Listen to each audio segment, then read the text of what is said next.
everyone. This is Kathy Mason from MasonWorks Marketing here on Conscious Business Zone with my new friend, Monica Ramirez. Hi, Hi, how are you doing, Kathy, and Monica. everybody? I'm so glad to have you here. Monica interviewed me on her Warrior of Love, and I am so impressed with what she's doing that I couldn't wait to have her here on the show and introduce her work and her to you. So, Monica, tell me about the name Warrior of Love. Yes, I have participated in many song dances, and everybody have their own name, and I always ask, "What is my name?" It's like it's gonna get to you. It's gonna get to you. Well, one day it did. I've been asking and asking and asking. I believe I got them tired to my guides, and one day they wake me up with my name, Warrior of Love. And I say, okay, and what do I do with this? Now I have it. What do I do with this? It's like, well, you have to own it. Oh my God. And it was a big thing for me. It was like, okay, warrior of love. How even I tell people I'm warrior of love? It's like, well, you have to own it. And until you actually own it, you can actually let it go if you want to. But you have to work with that for a while. So I opened a page. I did not know what to do. I opened a page in Facebook, and at the beginning, I didn't even put my photo. I was too afraid of that. And but I wasn't even afraid to say I was a channeler. And suddenly I start working more with the warrior of love, and I start embodying it, what it really means. And a few months ago, they told me, okay, you can take it off, or you can leave it on, or do whatever. And I said, no, you know what? I'm gonna. I already own it, so it is mine. So I Wonderful. keep it. Well, it's kind of an interesting combination of words because warrior usually doesn't mean love. It means fighting and we're in this polarity right now. So a warrior, you think of somebody who's going to fight for right or that it's combative usually. So those two words together don't always you don't associate them, but I think it's pretty clear that we're in a spiritual way. It's what's going on. We're all the people that are trying to illuminate love and light are warriors of love, right? Well, we come to with many things to this plane. We come here actually to learn also from our things that we were in this. Let me be more clear. When we come to this plane, it is hard for us to feel love or even love ourselves or even our voice or speak out to who we truly are. Right. And when we start owning that part of us, that's the warrior part. In Right. a way, we're defending ourselves to ourselves. And it's not about I'm gonna go to battle, I'm gonna be cutting heads or things like that. Even if sometimes it feels for other people when we're speaking our truth and they don't agree with that we're battling with them, but it's not. We're just speaking our truth. Right. Right. Yeah, boundaries are really interesting during this time too because if you have an open heart, but you also need to have your self-love in place. That's what you're really talking about is the warrior of love is being in love with yourself through everything, through all of this chaos. So so so when you started realizing you were a channel, I'm going to show everyone your beautiful art. And of course, I think all artists, all painters and people that do beautiful music, all people that are highly creative are channelers. They're channeling the divine or their soul. They're bringing it through. How did you first experience that?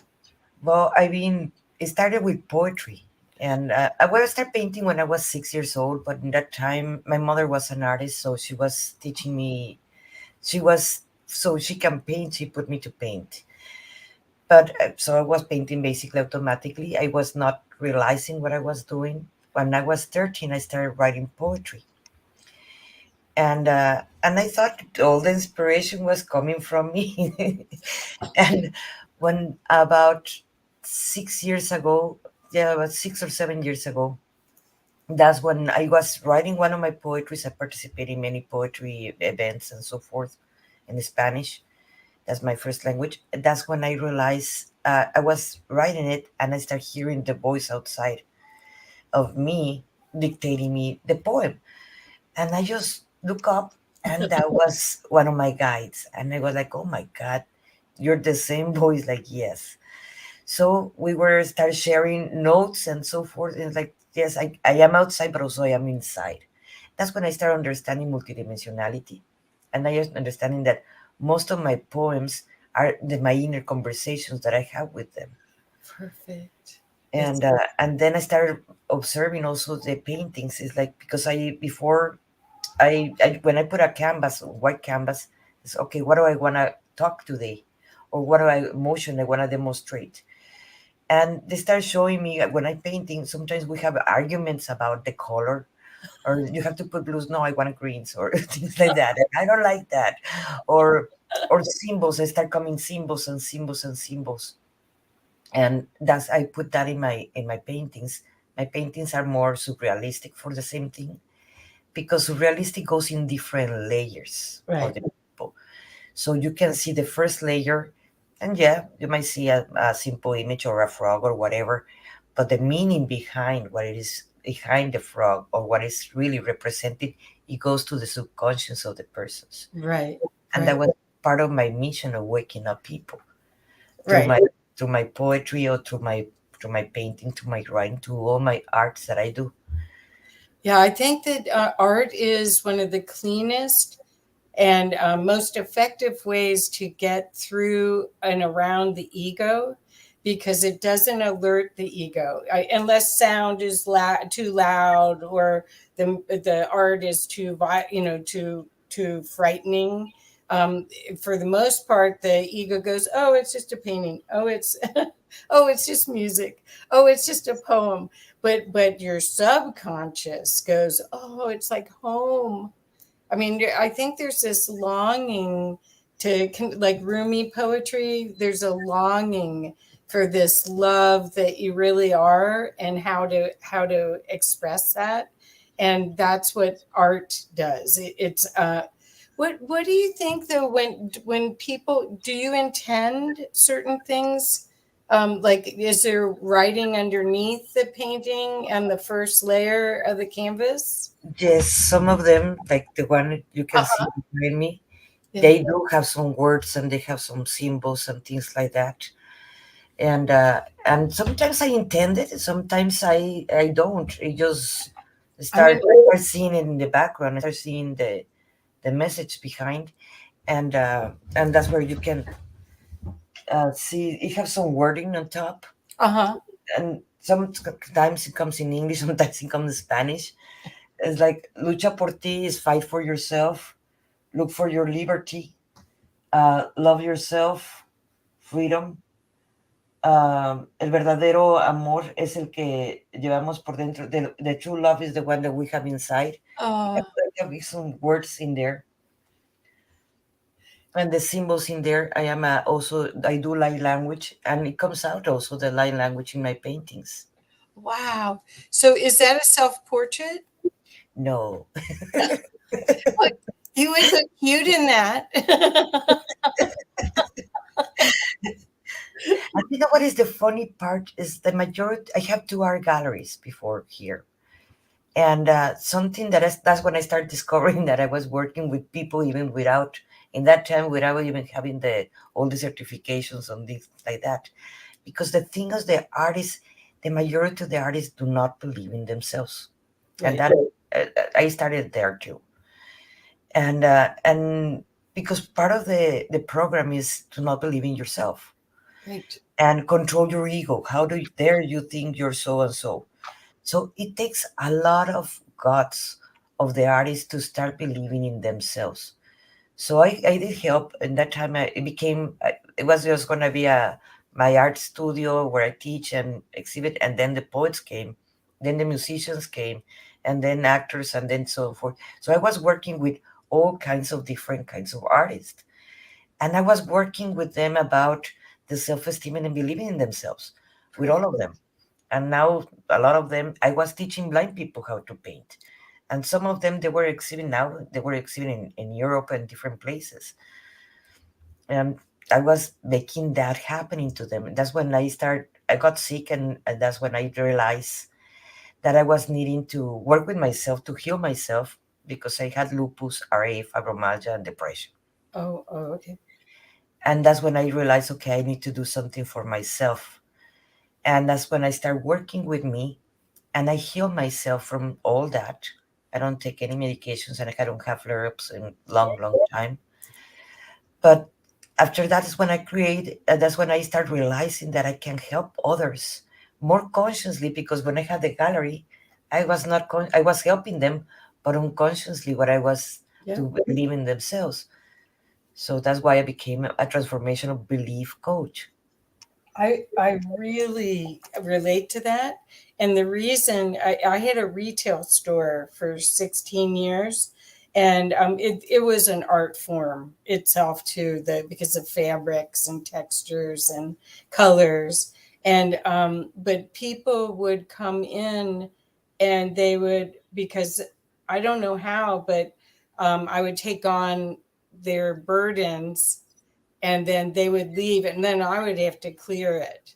But I understand that totally, that when you're not even aware of what you're doing, that your compassion for others and your empathic journey has you take on other stuff, and it can make you sick. It can. What I used to do is I used to watch old movies that make you cry, and then get rid of it, because people would tell you stuff that is none of my business.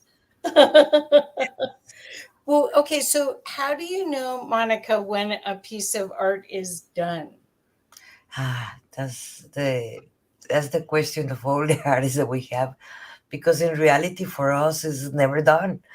It is, we have to let it go and go to the next project. We always, and even today I have right now in my house more than 400 paintings, and I have in Los Angeles, I have in Europe, I have in Mexico, I have in different places, and I have to let them go and start a new project. And that is tough, because every time I see them, it's like, oh, I wish I can change that nose or that shadow or that whatever it is. And it's like, no, you say you were gonna let it go. So, So so what's it like to sell them? Because aren't they like your children? I mean, I make jewelry, and I just did a fair this past weekend, and and it's healing jewelry. So I intend that the right person that needs it is going to get it, and then I bless it to go. But there's lots of times that it's like, oh, I wish I would have kept that. at the beginning, it was tough to sell your art. It was very tough. Like I felt like my kids were leaving home. Yeah. But then I realized the bigger picture, that I was creating art to wake up different conscience. So if I keep it, I was not doing what I was needing to do. Right. So in fact, I always look for they go to a, I always ask to go to a good home that actually helped them out. And yes, I did have experience one time that one of my paintings, it was a heart. It was my heart, Oh, and it went to the wrong person. And because later on he demonstrated who he was and so forth. And I give him his money back, and I asked him for my painting back. It's like, no, I don't care. Yes, I was needing the money. I not deny that, but I could not give him my heart to someone that do not deserve it. I don't care how much money he was paying for it. wow. Wow. So do you want to show some of your art right now, or I mean, I want to definitely talk also about your teaching and all the other wonderful thing, and your podcast, but I'd love to go deeper with the art, because I think it's just amazing what you do. So is that okay right now? Okay. Okay, so I'm going to see what we did before worked. So let's make sure it works again. Yay. Here we go. Okay, so we're on Monica's Facebook page, which is the Art of Monica Ramirez, and we'll put the link to it in a second. So, Monica, you can just guide me to keep going forward if you'd like. Yes, what are the tough parts to? It is easier to create something than name to something. That is, I really do not know. It is very hard to name it, and this one is actually opening your connection within. And Mhm. in a way, yes, I was trying to demonstrate in this painting that it have a lot of greens that we're talking. The green is the color of our heart, Right. chakra of our heart. That I was trying to open up to myself because all human beings we have different aspects and all we're one. The face in reality, I have even some paintings that I don't even paint the face because I felt like people are gonna feel that it's only this person, this woman. But in reality, we're all one. Yes. And I was trying to, in this painting, I was trying to open up to that heart connections and the connection with it, with everything through our heart. Yes, it's beautiful and it's oil. So you do acrylic too, or are most of your paintings oil? I do oils, acrylics, different kind of techniques on oils. Hmm. Yeah, this is beautiful. The pattern in the back. Is there words in here? I mean, I didn't know if you intended this or it birthed itself. I don't, I can't control the back. That is my guide's choice in a way. I When see. I choose even the colors, I'm asking, okay, what colors do I use? Oh, beautiful. And when I put it, I use sometimes the acrylic. The background sometimes are with acrylics with alcohol, Hmm. and it is very hard to control. And I want it like that. I want the guides to do their own thing Yeah. because sometimes you can find different reflections or faces or different things that are showing up in there that I don't intend to control at Wow. all. What is more controllable is the painting in front. But sometimes people have told me that they can find this or they can find that or eyes. Like in the 9/11, I did a painting that it was just the background like this one. It was in blues, Mhm. and that's when the tower hit the towers in New York hit, and I had a week trying to see what I see in the background, and I couldn't see anything. And that day, I just started seeing a bunch of faces with different expressions, and I just brought them out from the background in front. Wow. So like that, they were there, but they'll show up in that precisely that day. Wow. So yeah, so these are very mystical. This is amazing. Okay, so I'm going to go forward, okay? Okay. There's a heart. Yes, like many of us, we have said that our heart sometimes have too many rooms. We do in a way because we have different aspects in our heart. All my paintings have a symbology, Uh-huh. and like in this one, it is a bipolar heart because yes, sometimes we have heartbroken, and sometimes we have different. We just the observer, or we feel alone, or sometimes we just trying to bring back ourselves to it. And it have that's why it have different rooms. This heart, it is in oils too. Beautiful. Beautiful. Okay, I'm going to go again. It's a tree with it looks like it's gold leaf in the back. Yes, it have gold leaf and silver leaf, and well, for the roots are, I believe, it's very important to all human beings, and not only for me, because that's the ones that connect us to Mother Earth. Hmm. And that's what I love to paint trees because of that. And I paint it in different ways and different forms because I like to paint those roots. And at the same time, the tree have a form of a female, or the a body of a female, Uh-huh. because that's our feminine side of males and females. We have that Mm. for the strength of a male of the trunk of a tree. So this actually is copper also, copper leaf. So you're really using multimedia in this one. Yes. Yeah, and it's big. It's 2 feet by 2 feet, 24 by No, 24 inches. These are inches. 24 by right, 24. right, which is 2 feet. 12 inches is a foot. So Yes. I'm just translating. Yes. Here's another heart. Yes. And this one, it was after one of my divorces that I felt that I have my heart broken. Oh, And, but at the same time, I was patching it up. I was oh, patching it up like everybody else. We have done it. But I was, the colors also at the same time, it was part of how we are healing. Yes, it goes from our root chakra, hmm, from our sacral chakra, and at the same time, it is healing. And the background is green, of course, because that's the same color that we are there. Even if we feel all patch and everything, we still, our heart is continue being green. The energy continue being green. I love the I love this. I love the background. It almost looks like water. It's just amazing. It's really deep. That one has also gold leaf. Yes, beautiful. And then she's got a purple frog. Yes, the I frogs. I was raised in Veracruz, Mexico, and in there was very close to a archaeological zone that there have not been too much publicity. For one part, is good mm-hmm, because it's one of the biggest zones in all Mexico, archaeology zones, Cuajilote. mm-hmm, And in there, they find a bunch of hieroglyphs from all the cultures in the world. uh-huh. But one of the biggest monoliths that they have in there is the frog. Really? Yes, Oh, and it was for them. It was like not. It was not only one culture. It was from many cultures that they haven't find out. mm-hmm, The archaeologists, the INA, that's the one in charge in Mexico, the archaeology.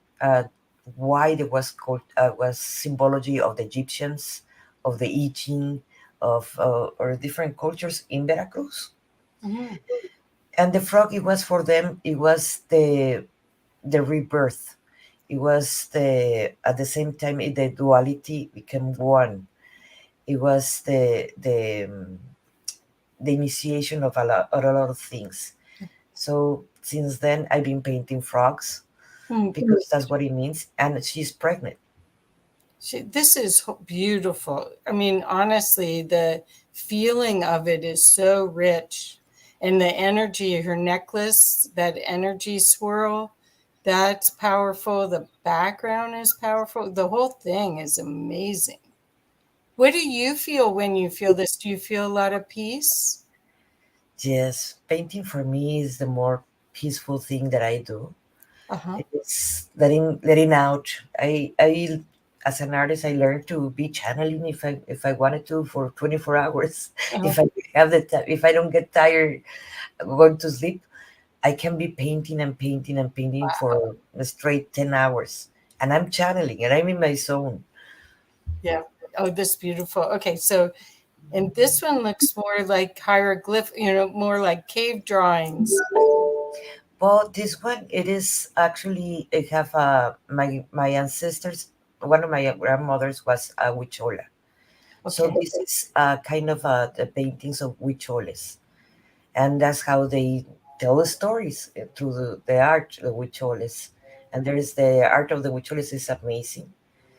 And this one, I was trying to put precisely the dynamic between the moon and the division of the world, but at the same time, it is one. Right. Like I have mentioned before, maybe not here, somewhere, that yes, some people see that the Earth is separating the new Earth and the old Earth, but in reality, it's the same Earth because it's the same. All everything comes out through the same source. Right. So that's what I was trying to put this, and it have a deer, very witch old deer at the bottom. Mm-hmm. That the deer is the innocence at the same time. Through Oh, the innocence, we can go there, and well, it have a lot of symbology of the witcholis. This one. beautiful. Yeah, this could take an hour just to look at this. Wow. Okay. So, oh, there my Rana. Yes, but in the background we have the greed, because at the same time we are in the greed. We can see it. Some Oh. people can see it. Some people don't. And I love when I can see it. Once I don't see it 24 hours, it will be amazing. But once in a while, can see the greed that is all around us, Mhm. but it's also around our same planet. The frog, like I mentioned, it is also our beginning, our rebirth.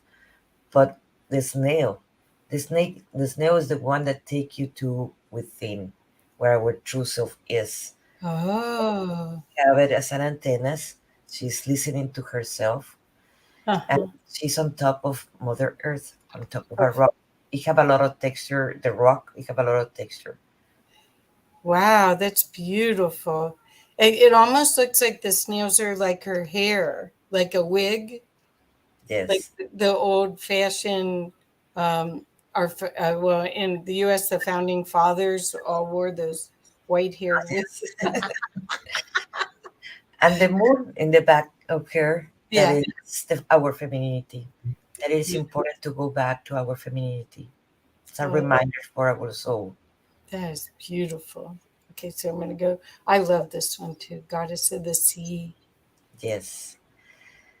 I tell some people that we all artists, we have our blue periods or green periods or red periods. And this one, I was in one of my blue periods that has been lasting for a while. I still paint in blue. Uh-huh. Uh, but it's the emotion. And we all have different archetypes of females. And the mermaid is one of them for all of us at the same time. But the water, as many of you guys know, that it is the emotions. So this is what I was trying to place in this, so we can go deep into our emotions, because obviously obviously the mermaids lives in the sea, in the deep sea. Beautiful. So I'll do one more and then we'll go back to talk, okay? Yes, Is this Frida? yes. Oh, I One year I was invited to 20 art exhibits of Frida Kahlo, and I had to create different paintings of Frida Kahlo, and I don't wanted to create a copy of whatever she did, right. but because the theme was Frida Kahlo, and I was living in United States, and the way of I see Frida is a way of very different than many in United States. Frida Kahlo, first of all, she hated United States. She did not like the United States, and Right. in fact, when she lived in Chicago, she really went into a deep depression in that time. Yeah. So in that time, I was also rejecting that I was living here, that I was not feeling actually. And we have the border wall, and that's why you can see the brick in the back. Oh, And it was one of my political paintings about Frida Kahlo, and she was burning, mad in a way because she was in this side of the border, but at oh, the same time, she was trying to open her heart, and it was that's what I was trying to demonstrate with this painting. yeah. She's amazing. That's another discussion because that fire really was her. I mean, the fortitude because she was her poor body was. I'm trying to stop sharing a second and go back to us. Here we go. Hi again. Um, um, her body, the way that she was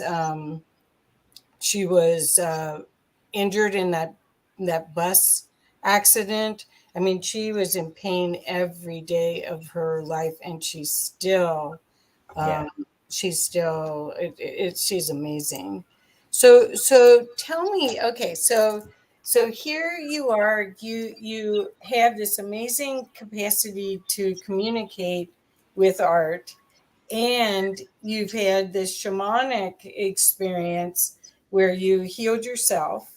You took responsibility. You're not a victim. You took a responsibility to change your reality through Yeah. the power of your mind and your heart.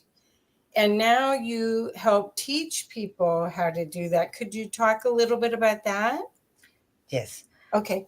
I well, First of all, I am not a victim. But obviously, where we're beginning was in my beginning wasn't not like that. I was in that time when I had the mentality of victim. I was living in a marriage where I was getting beaten. Often, my right wrist was broken, so I do not paint.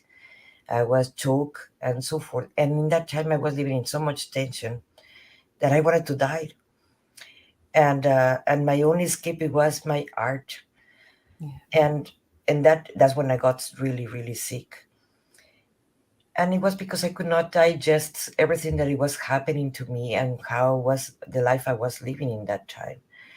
So to actually to start healing myself one day after I was just getting worse, I was now having attacks of epilepsy. That's when I went into a big dream, and in that dream that I went, I wake up in my dream, and my guides and one of my guides was telling me, okay, you want to change your life, because I was asking to jump to a different dimension or something because I did not have the guts to actually kill myself. I jump in, as she tell me, jump into that precipice in your dream, and all my fears show up. And I say, yeah, but I hear that if you die in a dream, you don't wake up. It's like, well, you can go back to your bed, and when you come back to from, and everything is gonna be fine. It's gonna be exactly as you've been living. And I couldn't live anymore like that. So I open my arms in my dream and I jump into that precipice.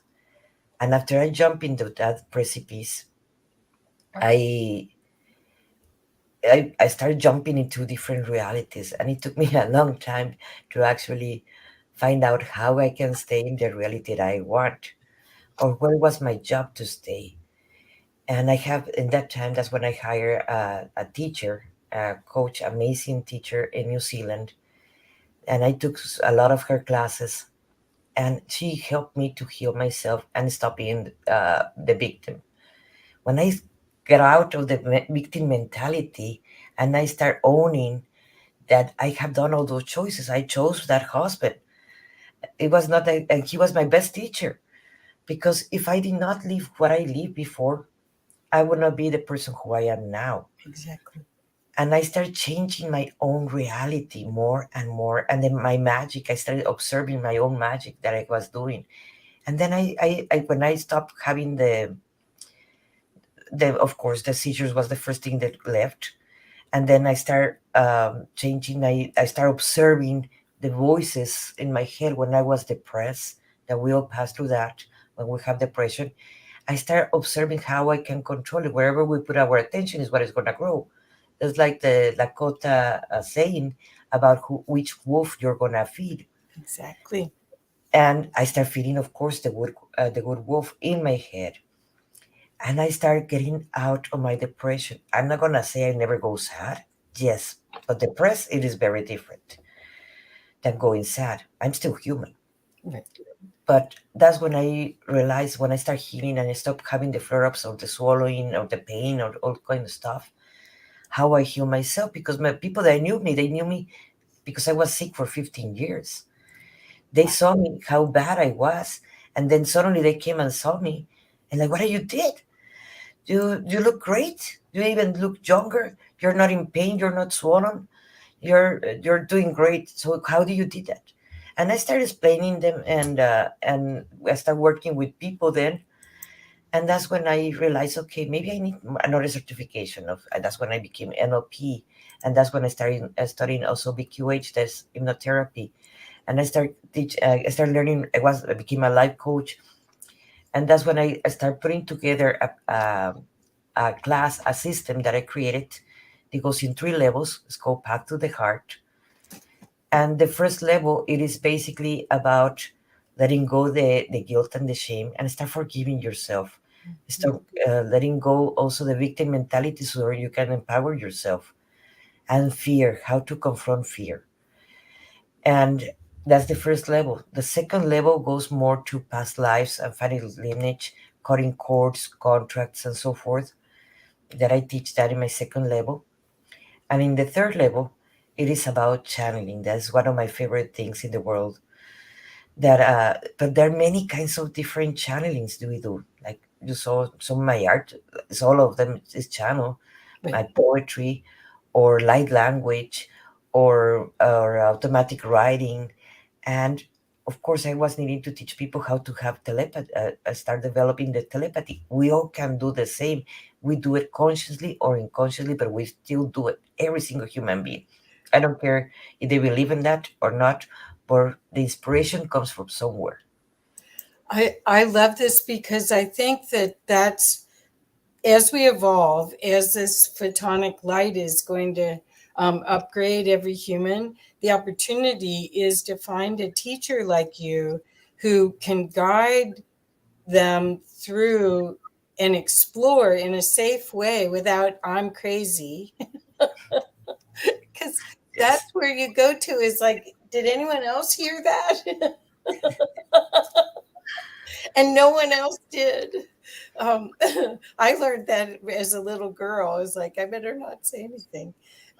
So how do you teach someone else to channel? I think everyone's going to automatically be empathic, and all of the shadow work that you've already done, everyone has to do it. Yeah. I that there's no easy card to I this time. I did a mistake before the pandemic. I started teaching channeling because that's my favorite thing in the world. But then I realized my students, they were full of fears. They were feeling guilt, shame, and they were still with the victim mentality. So I have to take them back. Okay, let's go to the level one. At that time, I did not have the level one, but that's when I created, Yeah, because it's like, okay, we need to remove the fears and then reprogram you, basically, because a lot of them, they were coming from the Catholic religion. And in there, they like, how do you can talk with God? That was one of the first things they teach you. I studied with nuns, so I know that part. So I was needing to remove those programs from them, so they can get out of the victimhood. Not when you got, when I was taught that when you get when you die, that's when you're going to be talking to God. right. But you can do it right now. You don't have to die. You can do it all the time. But I was needing to, they believe in themselves enough so they can create that. Yes. So since the level one, we start working with believing in yourself, and there was still some fears, residues of fears and believing in themselves. So we, that's when I start working with the past lives and family contracts, or many contracts that we do, even with partners and so forth. So removing that and more fears, all those kind of layers. So that's when I, let's go now to the third level.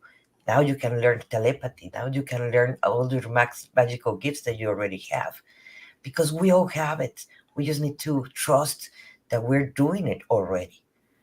I understand, and I understand that the probably I felt I think a lot of the people that are the teachers and the guides for now have either had a near death experience or some traumatic event, like what you had with your marriage, that taught them huge compassion and self acceptance.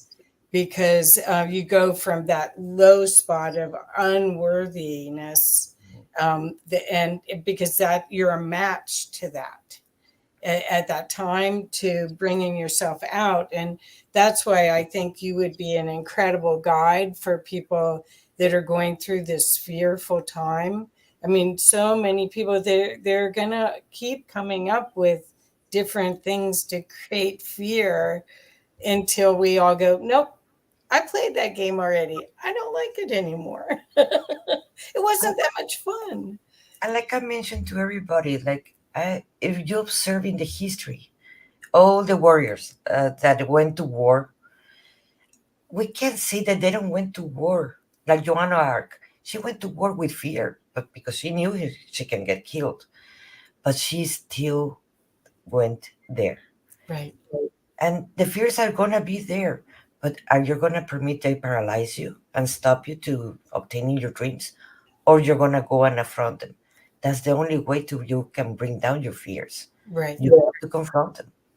Well, that would be a great thing for an example for people because I would love, well, I would love if you want to do light language too, but uh, what what do you suggest for people right now that are that that are around, like they may start out the day fearless and centered and grounded, but then they go out in the world and whether they're empathic or whatever, but they're influenced by the global consciousness. The global consciousness is not totally aware of the game that's being played. I mean, you had that one picture with the grid, the frog and the grid behind. That's the matrix, but not everyone knows about it.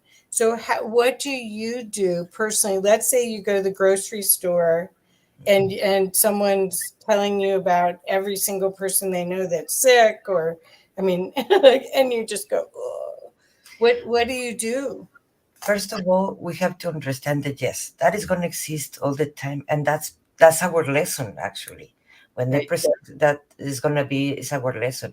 Is we're in testing time. Let's put it like that, like an exam, and you have to pass that that exam. You need to, when you go home, center yourself through breathing, and then after you center yourself, ask, okay, are these thoughts are mine or where they're coming from? Is this feels right for me? And I always have a technique that I use for losing the fear. I take it to the extreme. Like, okay, what would happen if I die? Well, I died. What is the worst that can happen if I already died? Or what is the worst if my husband leave me for someone else? It's like, well, you will survive and you will move out of that mentality, and maybe you want to get married, maybe you don't want to get married again, but nothing happened if he leaves. And I take the fear to the really extreme. It is my students usually they I ask them to make a list of all the fears they have, and we work them to the extreme, because you see at the end we are eternal. We can Our soul can die. Right. So maybe this in this plane he died. Okay, maybe the ones that stay back are the ones that are gonna suffer. Okay, but even then, you're gonna be still watching them, and you're gonna be probably their guide if you want to, because that will be your choice. If you want to, or you don't. So I love this because I love the idea that, again, that you're empowered and that there's a toolkit that we can use that'll really make a difference in the outcome. And I mean, there's so many light beings here right now for this time of change. I mean, I was in a class with somebody and they were talking about the statistics of about even 50 years ago, the number of humans on the earth to now. And it's like way more than compounded. It's like this is where the party is in the universe, right? Yes, we're gonna get influenced by different realities that we're living, or the society where we are at. Like right now, you can see in the United States, we're having the gun problem. That there are mass shootings in schools almost every day. Something horrible is happening. Right, And yes, every time I take my daughter to school, I am in fear that I might not see her again. right, But I can't be saying, okay, you can go to school to protect you, because that's not even healthy for a kid to homeschool her. It sounds easy, yes, but sooner or later she's gonna come out from that shell, and she's not gonna have sense of how to be around other people. right. So that overprotection is not gonna help her. It's gonna actually cause him to have more problems in the future. That's what I think. My reality doesn't have to be, or the way I see observe things, it doesn't have to be for everybody else. Right. But yes, I the other day, in fact, I put a post that it made me react so many gun violence that we have, while the Congress is discussing how they're gonna fix this. People still dying every day, and that is gonna affect us. Right. Yes, we can send love and light, but with all the fear in the world, I send my daughter to school I and understand. trust that everything is gonna be fine because she can live in a cage. It doesn't matter, it's still a cage. Right. Oh, that's beautiful. So the reality jumping that you do, um, it's like picking which timeline you want to be on. Basically, that's the way I could explain it. Could you talk a little bit about that? Yes. We all changing timelines all the time, constantly. And we're conscious of it or we don't. But we are choosing every single human being. And if your vibration is low and you're in fear and so forth, this is what we're going to attract more. I understand that I am here in this plane, in this moment, in this timeline, because that's where I'm needed. That's why my mission it is. Yes, when I get tired, I jump once in a while to the other one because it can get really heavy. But at the same time, in the where is love and light and puffiness, it is. I'm not needed in there. That's not my mission to be in this plane. Ah, It feels great as a great vacation. That we all need vacations, but we have to go back again to the trench. Let's put it like that, where we are needed.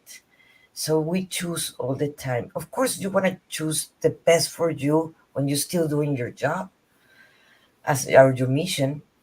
Like yes, I'm not living in the streets and so forth like that. So like that, I can help all the people that live in the streets. No, I wanted to experience a comfortable life, living my dream, but still working to helping others at the right, same time. right, right, right. So how do you see these times? Are you seeing you're in Texas? Is that right? Yes. Okay. So is it starting to get hot? Oh gosh, we're in summer, getting into summer in Texas. It's cruel. Oh, well, see, I'm in Colorado, so I'm north of you, but and it's zigzag here. One day it's cool, and one day it's hot. So eventually it'll just stay hot. But so do you find that the people that you're working with, are you seeing a lot of people starting to wake up, and are you seeing people that speak Spanish um, waking up sooner, or is the religious training stopping them from going all the way in, or how are you seeing it? Because you have a different perspective than I do. Yes, I don't work too many with locals, to be honest. I work more worldwide and it's more in English for that reason. Something I had a school of metaphysics in Veracruz when I was living there Oh, close to 25 years ago. And in that time I saw them, they were very awake and I was working with people that were we were connecting and so forth in many levels. I was not then where I am now neither. hmm, Not even experience and all and everything where I am now. But I felt that I was more awake than is now. Something happened in Mexico. I don't know what it is. I have asked, and they tell me because many artists they didn't have enough jobs, so they start becoming coach. But they don't know what they were doing. So people start believing in coaches and in healers. That's what I've been told. Because every time I encounter some people in Spanish, they have even told me, "Why do I have to pay you? You're a good healer or coach. It has to be free." Like yes, and who's gonna pay my light? yeah. So I can have connected to internet, so I can teach you, and the programs and everything cost money, so I can do it for free. I wish I could do it for free, but No, unfortunately, I have to pay for my own bills and it survive won't it as well. won't stick anyway. It's not fair exchange. So, And unless you're practicing on people, it's not fair exchange. There's an energy balance that has to be in place. That's my belief for so, things to work. And you don't want to, if you've put all this energy, if you've taken QHHT and NLP and all these things, I think a lot of people say they're coaches and they're still working on themselves so much that they're not guides. I mean, they may have had the learned processes, but you really want to go and work with somebody who you can sense has the deep knowledge that can give you a different viewpoint, and that's where you are. But through art, through creative endeavor, you can bring that out in everyone. Not that I'm going to be an artist, I might be a digital artist or make film, or there's lots of art forms. But we're, I think, going to the Renaissance. We're in the Dark Ages and we're just creeping out. What I'm trying to teach, I have this, my guides tell me this crazy idea a while back, and I still feel that it's very difficult to understand or grasp. The vision that they gave me, it was if everybody in the world have all their needs covered, and they're not going to be needing to envy others or compete with others, because they will realize that the law of attraction, they're attracting whatever they're wanting to. But the positive things, because we're always attract, we're it's always working, and we're always attracting whatever we want to. But it might be bad, it might be the things we don't want. So it is, I start working more with people that start creating the life that actually you really want. And if you feel that you're not worth, or you're not good enough, guess what? Even if something amazing comes to your field, you're not gonna accept it because you don't think you're worth. Right. And if we all, as a humanity, we all have our, like Star Trek, let's put it like that, where we live in that society, we can remove the money equation, so no one is going to be able to charge or to pay the light or the water or feed themselves or their family. But in the meantime, we're not there yet. Right. We still have to, what I try is to teach people how to start creating the life they want, and Mhm. removing the fears, the blockage that is avoiding them to have that life. Yes. I think that we are awakening to how powerful we really are.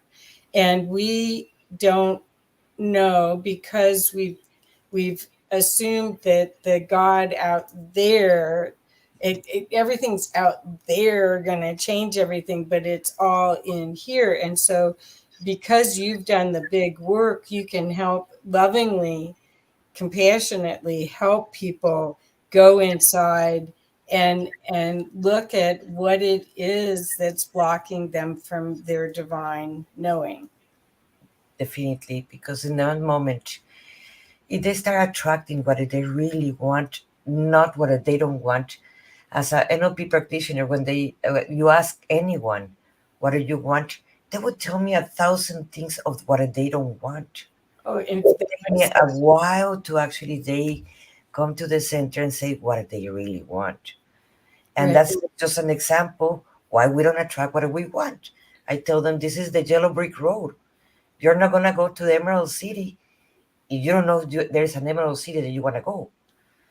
So you need to first choose what do you really want, not what others want for you.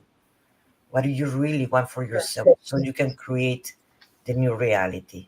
perfect. Oh, that's so beautiful, Monica.